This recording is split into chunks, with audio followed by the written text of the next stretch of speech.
বাংলা চলচ্চিত্র ও ধারাবাহিকের জগতে অম্বরীশ ভট্টাচার্য অতি জনপ্রিয় এবং দক্ষ একজন চরিত্রাভিনেতা।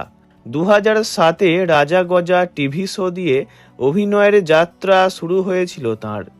তারপর থেকে অগুন্তি ছবি ও ধারাবাহিকে কাজ করেছেন। বর্তমানে ভোলে বাবা পার কারেগা ধারাবাহিকে অভিনয় করতে দেখা যাচ্ছে তাকে। সবার প্রিয় অম্বরীশ বাস্তব জীবনে বিয়ে করেননি, বারবার ভেঙেছে প্রেম, প্রেমিকা দিয়েছে ধোঁকা। সম্প্রতি এক খোলামেলা আড্ডায় নিজের ব্যক্তিগত জীবন, প্রেম এবং বিয়ে নিয়ে এমন কিছু কথা বললেন তিনি যা শুনে অবাক অনেকেই। তাঁর বক্তব্যে যেমন হাস্যরস তেমনই লুকিয়ে রয়েছে জীবনের গভীর অভিজ্ঞতা। অম্বরীশের মতে, যেদিন তুমি প্রেম করছো সেদিন বন্ধুত্ব শেষ, আর যেদিন তুমি বিয়ে করছো সেদিন প্রেমটাই শেষ। এই কথার ব্যাখ্যায় তিনি বলেন, বিয়ে এমন একটি সম্পর্ক যেখানে প্রেম এবং বন্ধুত্ব দুটোই ধীরে ধীরে হারিয়ে যায়। তাই তিনি নিজেকে প্রশ্ন করেছেন, এমন একটি সম্পর্কে কেন জড়াবেন? এই স্পষ্ট মতামত থেকেই বোঝা যায় বিয়ে নিয়ে তাঁর দৃষ্টিভঙ্গি বেশ আলাদা এবং বিতর্কিতও বটে। নিজের প্রথম প্রেমের গল্প বলতে গিয়ে অভিনেতা ফিরে যান তাঁর সেই যৌবনের দিনগুলিতে। পাড়ার এক মেয়ের সঙ্গে 3-4 বছরের সম্পর্ক ছিল তাঁর, কিন্তু সেই সম্পর্ক ভেঙে যায় এক অদ্ভুত কারণে। মেয়েটি তাকে 3 মাস সময় দিয়েছিল ওজন কমানোর জন্য। অম্বরীশ চেষ্টা করলেও সফল হননি। নির্ধারিত দিনে দেখা করতে গিয়ে তিনি দেখেন সেই মেয়েটি অন্য কারো সঙ্গে বসে আছে।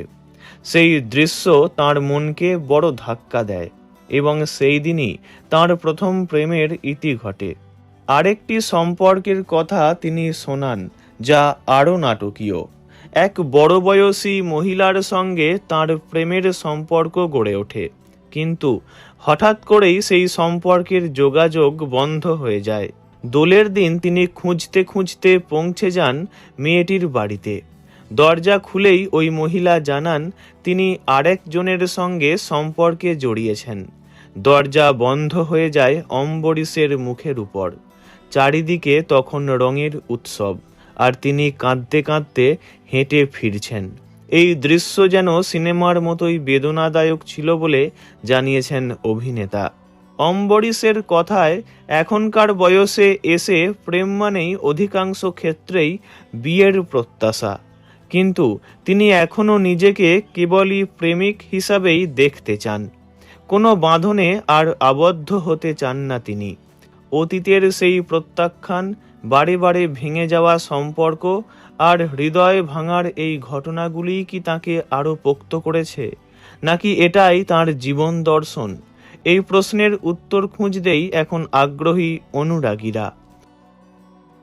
ভিডিওটি ভালো লাগলে লাইক করবেন, অন্য কারো বিষয়ে জানতে কমেন্ট করবেন, আর এমনই সব ভিডিও পেতে চ্যানেলটি অবশ্যই সাবস্ক্রাইব করবেন।